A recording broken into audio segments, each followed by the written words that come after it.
Hey guys, welcome to another episode of the show that keeps on giving. It's Standards Navigator. We're going to tackle Autumn Leaves. So of course in this episode, I'm Mark from Jazz Guitar Lessons. You'll see the little thumbnail here with the guitar.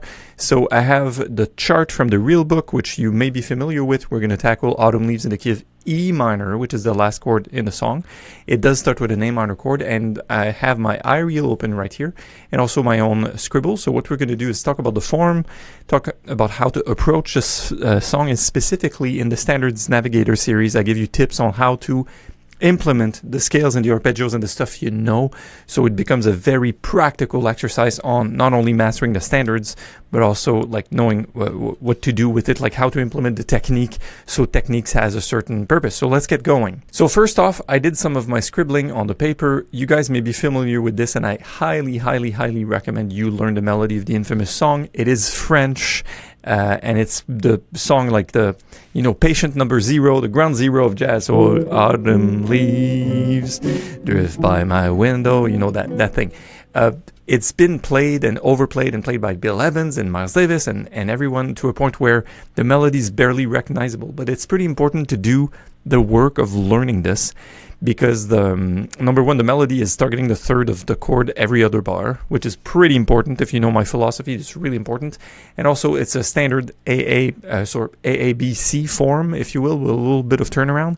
Plus there are countless variations. So what I'm going to address today is I'm going to give this a break, and I'm going to go to this version that we have in iReal and that I have in writing here, because it's the standard version. People have used substitutions. The French version does not have, say, this chord, but some players will add more substitutions or less. There's plenty ways it can go, but learning the bare bone version is important. So the form, quickly, is A. So those are repeat bars, by the way, the little scribbles. This is the stuff where you repeat the last ones up to that point here in the form. So these guys, so you repeat this form twice. So the autumn leaves, again,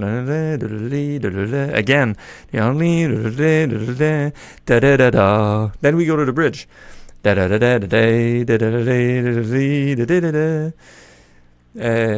it. And then the last section is a bit of a wrap up, like not a turnaround in a blues sense, but and I miss you most of all, my darling.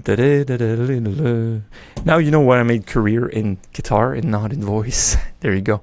So the important thing is to know where you are in the form, and one of the main ways to do that, if you know my philosophy, is to use some basic shell voicings, staple voicings. Shells also work, but the staples will mean that if I go here, I will alternate between root 6 for an A minor and root 5 for the next chord, going to the G, the next chord, and so on and so on. So if you could do a good comping and keep your place over this entire madness, it's half the battle.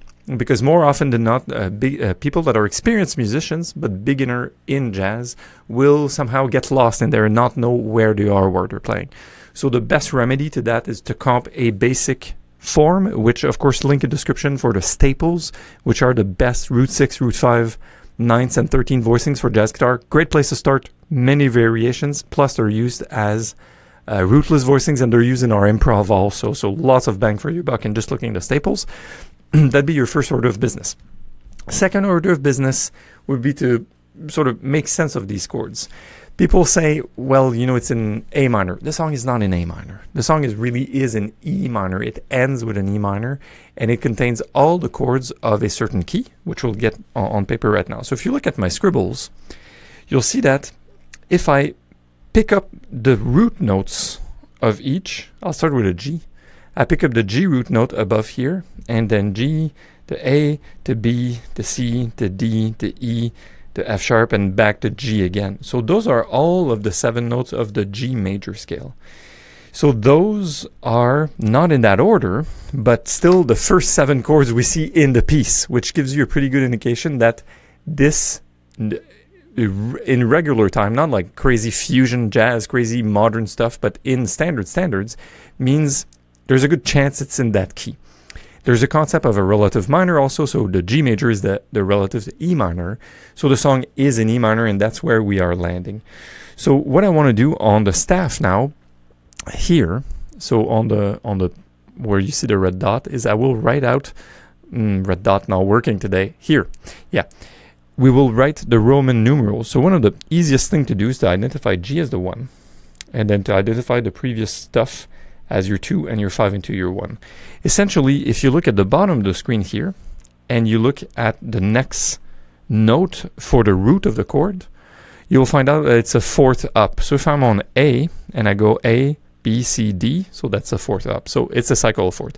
If I go from D, D, E, F, sharp G, that's a 4th up. And a 4th up from G to the C, so that's a 4th up. So we find out that the progression to the first 16 bars of the song, so the first 8 bars twice, is actually not only none other than the cycle of 4ths, diatonic, so in the key of G major. That's it. Now we come to a different kind of analysis here with the F sharp. So say, well, F sharp would be the 7. It is true, it's the 7, and that's the 3, and then that's the 6, if you will.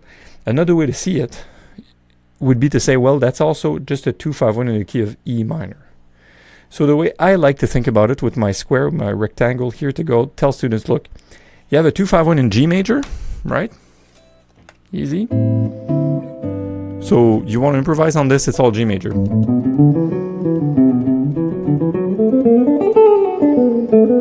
Any of the G major note would work over all these chords. And then in the next 4 bars, you have a 2-5-1 in E minor. So you get, or you can do D natural, E natural minor, melodic minor, or whatever. So it's good to think of major to minor, and therefore instead of calling them 7, 3, and 6, I would just call this 2, 5, and 1 in E minor. There's a way to notate this, which I don't have enough space on my screen right now, but that would be the way to do it. So it does simplify the game, because if you understand this, sorry, back on my iReel, if I know how to improvise on this, and I know how to improvise on this, I know the whole song, but I just got to put the sequence up right. Okay, so that's the main analysis we'll do. Good. For the rest, I'm going to leave it alone, because check this out. If I take these 2 fragments, so I take A minor 7 to D7 to G to C, I take this, and I take this next one, knowing I'm going from G major to E minor, but in a sequence that leads up to it, in a cadence, a 2-5-1 cadence. For the next section that on my iReel is called a B, what we have is actually the same thing, but it's reversed in order. We first do the E minor sequence, and then we do the G major sequence. See that on the screen? If you're watching this on YouTube, you can see it. If you're listening to the podcast, know that there's a version of this available on YouTube, or a scribble on the screen at the same time. So 2-5-1 to G, 2-5-1 to A, E minor. Good. Again, repeat bar. And then 2-5-1 to E minor, 2-5-1 to G. So now we have covered effectively 24 bars out of the 32, just by knowing we are both in G and E minor. I'll get to the nitty-gritty later, don't worry. You know me, guys. I will play the scales, I will shred on it. There's other Standards Navigators available on the YouTube channel right now. Good. So,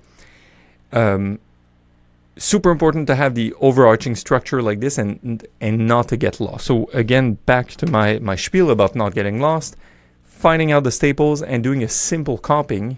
One thing I love to do is for the first 8 bars repeated twice, so 16 bars, I will do a Charleston. And when I get to the B section, I would do a straight up like 4 on the floor quarter note. Let me just demonstrate quickly how this could sound like for practice purposes on iReel, and I'll remove the piano. Yeah, there's no more piano, no vibraphone. Perfect. Let me demonstrate a way to get you in the form up until the C, section C here. Off we go. 1, 2, 3 Charlestons.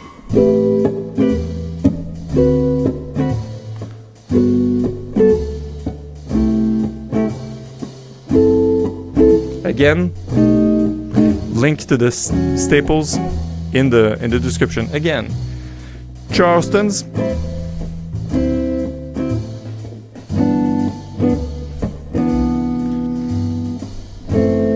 That's a lower version of the chords, right? Now to 4 on the floor. 2, 3, 4.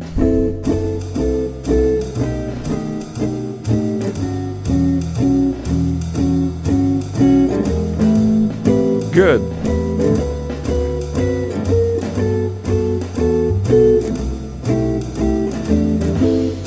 And then that's it. And I miss you most of all, my darling, like the solo turnaround of the song, which we'll get to in a moment. So you see, if you are first getting into jazz and you're looking at this, your head is exploding. You say, Mark, it says D7, why are you playing a D9 or a D13? So that's the thing with jazz changes, is they're typically in fig books like this, only notated up until the 7th, or even for a minor, see E minor says E minor. There's not even a 7th or 6th or whatever. I made it 6 because I love the sound of the 6.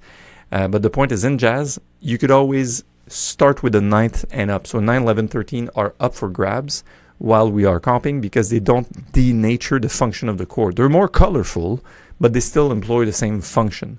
Would be the same as saying, well, if I'm a rock player, I will go like plain A minor, not even A minor 7. I go, that's to say, Eric Clapton doing Autumn Leaves. The autumn leaves, gonna play a D7, lift my window, do a plain G, something like that, or a G like that. So I will go with these major 6 shapes, I will go with the A minor 9, I will go with the D13, but that's all fair game for jazz, even as a starting point. And again, the best use of your time is to use these staples that I put in the description. Good. Now we have 3/4 of the form. We have the last section, which again is section C, which evolves around the minor 2/5, so F sharp minor 7 flat 5 to B7 something, and then we have a turnaround of sorts. So that's where it gets more complicated. So if we want to tackle it on my scribbles, on my notes, on my pad here on the left, I will start with the end, and I will say, well, this is a true 2/5 in the key of E minor. Notice that we made E minor this new 1, as opposed to what we did here in bar 7. In bar 7, I considered E minor the 6, but I could have written it as the 1 minor. So that's how I like to see it, because it tells us that we have a flat 6 chord, which is the C, which is coming right before. So this is very common. So, autumn leaves start to fall. I forgot the melody.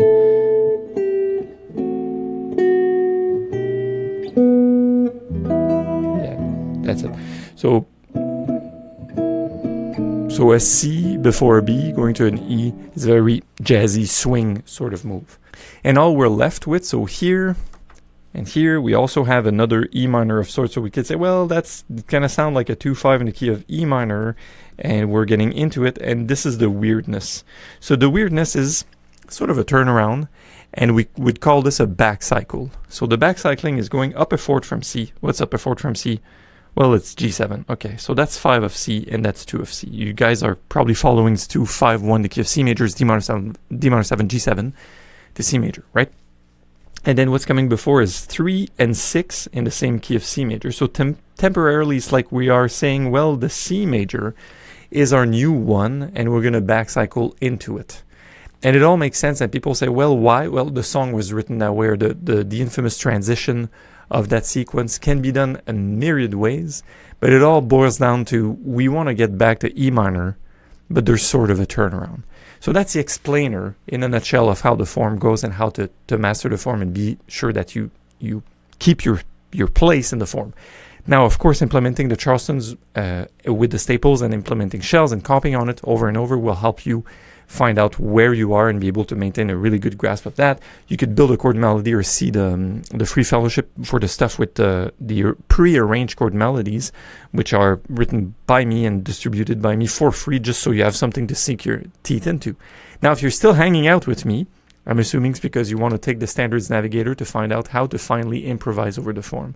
So I'll give you some key pointers and tricks from simplest to more complex in a nutshell. So the first order of business is to say, you could, if you wanted, systematically improvise over G major over the entire form, or E minor over the entire form, right? Pretty straightforward. Those are the notes of the key I wrote below on the screen here. So all these notes are kosher. The only place where you'll get in trouble is here for the B7. If you absolutely want to create a B7 dominant chord, you need a D sharp note. So during that bar, you may just go D is sharp, and the rest is all up for grabs, which means that any arpeggios you build, any patterns, any finger digits, any positions, it all works. Yeah, all works, except for that B7. And you'll also get in trouble somewhere around here with the turnaround, where the turnaround, unfortunately, one of the only ways to get really specific with it is to run it with arpeggio. So E minor 7, and or any ramifications of scales that you could build from these patterns, because they're temporarily pushing in a different direction. So this is not strictly E minor, G major, but it is kind of. There's only 1 or 2 note differences, but I don't, Standards Navigator, the series is not to get like too deep into that stuff. Plus, it's passing by like at 2 beats and you're done. So you shouldn't really worry about this. So first approach, all the G major, all E minor, and you'll get correct like 90% of the time. Bonus points if you adjust on your B7. Cool? Perfect. Another avenue to explore is to do it strictly with, the E minor blues scale if you want it. Like any licks that you have, even your good old blues licks and whatever, they will fit over the form. Now, these 2 options, generalizing over the entire thing being G major and E minor, or doing blues licks, is really not chord specific. So therefore, you'll not be making the changes. And that's okay. But now I'll give you the recipe to make the changes. And after you got that down, you can even dig deeper. So going from generalist, playing only 1 scale over the entire form and blues scales, into the jazz side, I will sound like a broken record. Maybe I am a broken record. Who knows? Will be to target each of the thirds of each of the chords for the entire form. And it's so repetitive in nature that you won't have to worry too much about finding out what the third is. Plus, if you look at the melody, well, it's halfway there. Da-da-da-da, that's a third of A. You don't have the third of D explicitly written. You figure it out, then da-da-da-da, that's a third of G. Da-da-da-da, that's a third of F sharp, etc. Right? So how do you find thirds? And often students beginning tell me like, it's impossible, I can't think that fast. Exactly. No one does, but we can drill slowly. So that stuff informs or improv, so that when I want to fall back on my blues scale or G major or E minor, it's there, but I can learn to be really specific about the changes. So how do you find thirds? Go up 3 letters. Look at this at the bottom, the G, A, B, C, D, E, F sharp, and climb up 3 notes. A, B, C. C is the third of A minor. Cool. D7, all right? D, E, F sharp. F sharp's the third of D7. And you can do it on fretboard. A, B, C, D, E, F sharp, G, A, B, B is a third of G, right? That's a C, so C, D, E, and same thing with F sharp. People say, what about sharps and flats? Well, yeah, you'll have to use your ears at that point, but just 3-letter names up is the way to go. So the solid, really amazing foundation you can do is to simply play the third of the chord, single note, without doing anything else, on the beat when it comes. And then when you get really, really, really good at that, what you're going to do is add 1 note above as before your target. So your A minor is right here, so 1, 2, 3, 4, 1. Right, so what you're going to do before is 1, 2, 3, 4, 1. You're going to add 1 note approach to each of the chord. You do this in real time. Then, surprise, you do 2 notes. A 1, 2, 3, 4, 1. Right? You're like, oh, I'm almost sounding like I'm making music. Yeah. Then, no big surprise, you're going to do 3 notes approaches. I'm going to do a condensed version of 1, 2, and 3 note approaches to show you on one course what it sounds like. But that's one of the best drills you can do. And bonus points, again, if you can replicate and find the shapes of the staples on the fretboard while you do this, because if you do your staples well, your third degree should be in there because you're playing a chord. So the chord should definitely have the third in it, right? So let me just demonstrate 1, 2, and 3, 3 note approaches. 1, 2, 3, straight in. Just a third.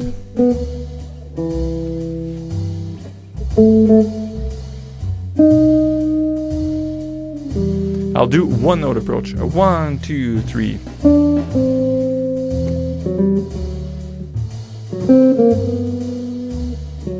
Sorry, I cheated.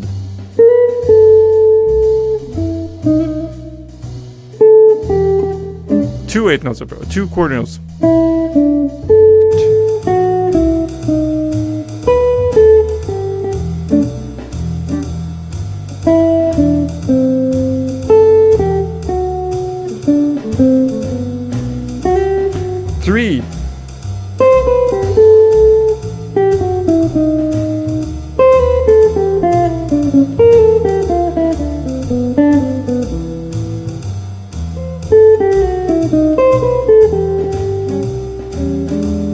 you'll notice when you have 3 approaches, you can't do necessarily quarter notes anymore. You have to start to do 8 notes.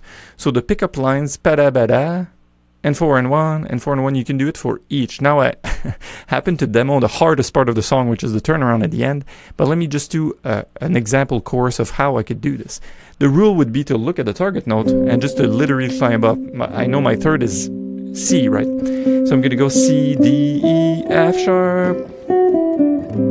But you'll notice I can sort of fluff around this, like fudge a little bit, and still land in the right place, kind of, but have other notes. Which notes? Should be probably notes from the G major scale. Could be different notes, but should definitely be focused around that. Check this out. 3 8-note approaches exercise. A 1, 2, 3.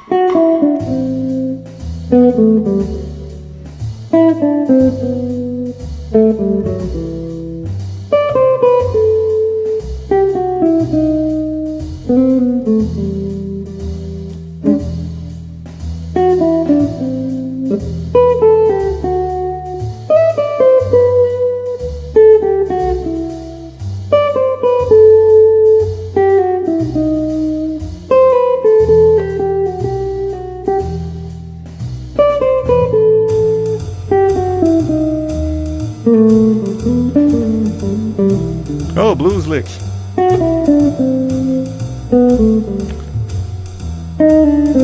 Flat 9.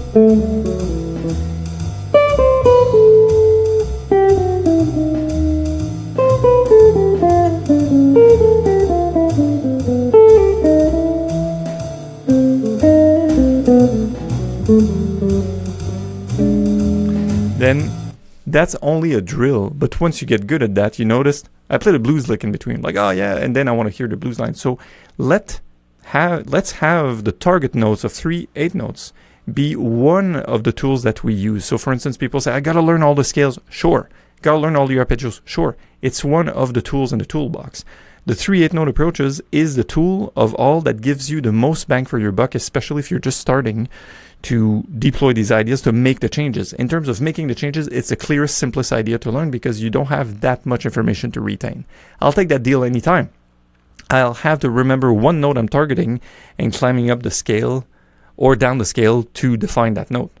So it's a pretty easy choice. Again, I'm targeting the A's, like I know where it's at, and I could do, but I could do, or could do whichever approaches, so long as I sort of land in the vicinity, and then you could become really good at delaying that note or anticipating it or adding stuff around it, so that you could use scales and arpeggios and have the making the changes as your standard, cat falls back on his 4 legs. That's sort of the thing. That's the making the changes approach. Now, if you're still watching this and you're more advanced, I will recommend, again, you need to know what the melody is super clearly. Memorize that form, know where you are in the form, be able to comp on it, and do approaches into each. For you guys that are more advanced players, I would recommend also that you learn the scales. So one of the greatest things, the Barry Harris approach would be, well, there's a 7-note scale for each. So go 1, 2, 3, 4, 5, 6, 7. That's for the A. Then the D. Right? That's one of the tools in the toolbox. Also do it with arpeggios. So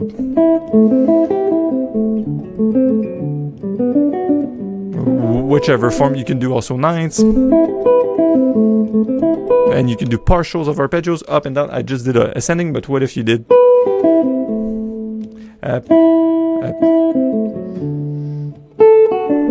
I'm doing 9ths arpeggios down, right? You could do the same with scales, you could add chromatics, you could do bebop scales, you could do all the blues licks. Like, of course, all that works for you to develop ammo to play around, in and around this. But again, the main mistake I find people do when they start up jazz improv is thinking that they found all the pieces of the puzzle, they have all the morsels. It's like, oh, it's there, it's there, it's there. So I'm playing the right thing over this, the right thing over this, the right thing over that, the right thing over that, the right thing over that.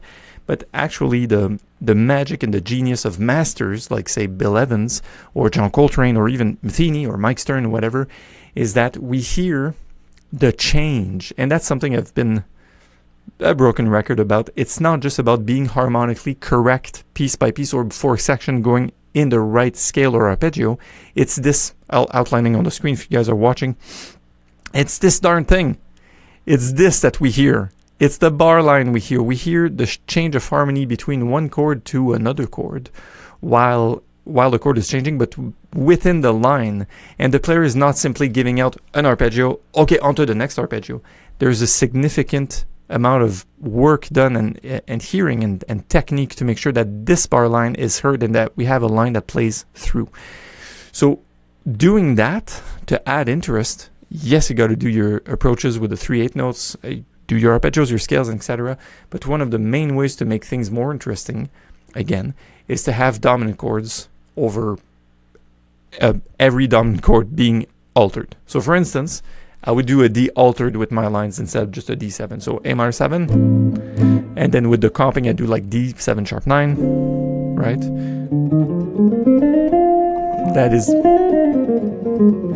That's called the altered scale, right? So every time there's a dominant, I could spice it up and therefore create more meaningful, interesting lines. So we do it here. Here there's many methods to altering dominants, but making sure that it's really tense and that it really lands somewhere.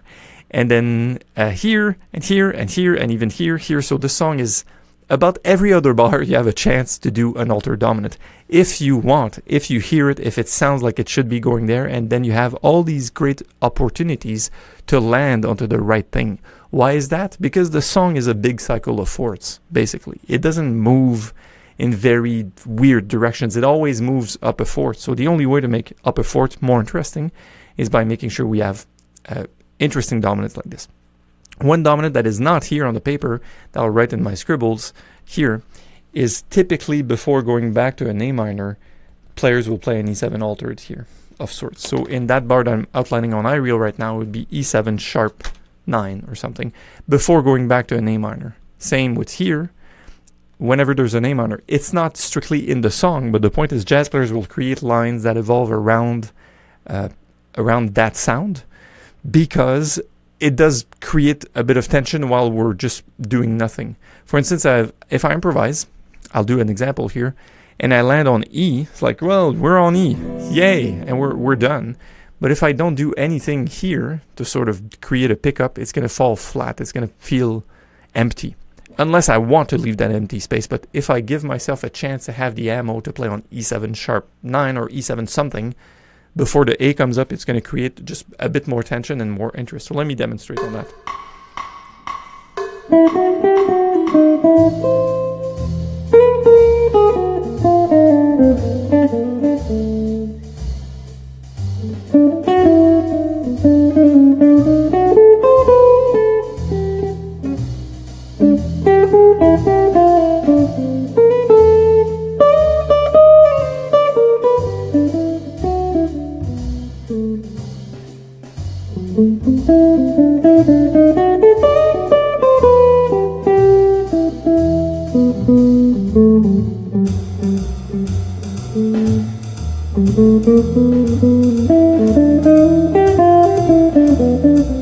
Here we go. So I did it twice. I did it here when we got back here. The second time I went to F sharp, I couldn't do it. Then I did it here again, here. So I tried to, like for the purpose of the demo, to go, right? To really tense that up. So now you have the secret to the song. Now, this does not stop there. I'm giving you a half-hour YouTube tutorial on, you know, the anatomy of a piece, or the Standard Navigator. There are beautiful ways to alter these changes. I've even seen interesting stuff in Abersold, and you can change the chords, not just in your comping, but even in the lines you create. You could do a half-step thing, I think. Maybe it was Jimmy Rainey. I think instead of A minor 77, he would have done like, right? So a half step up,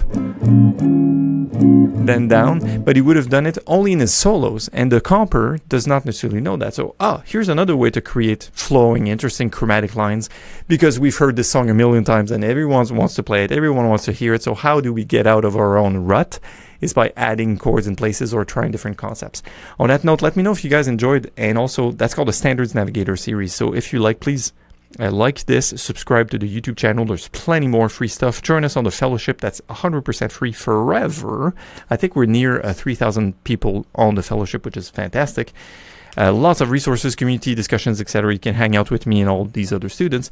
But also, if you have a question about what we've done now, please let me know in the description. Let me know what other songs you'd like me to tackle. I will probably do all the things you are, naturally. I'll do blues in F, blues in B flat, right? I will do Around Midnight. I will do Stella by Starlight. I'll do these classics. But if you guys have a special request or a special place in the form that you have questions, let me know. Again, my name is Mark from Jazz Guitar Lessons. I'll talk to you soon in the next video.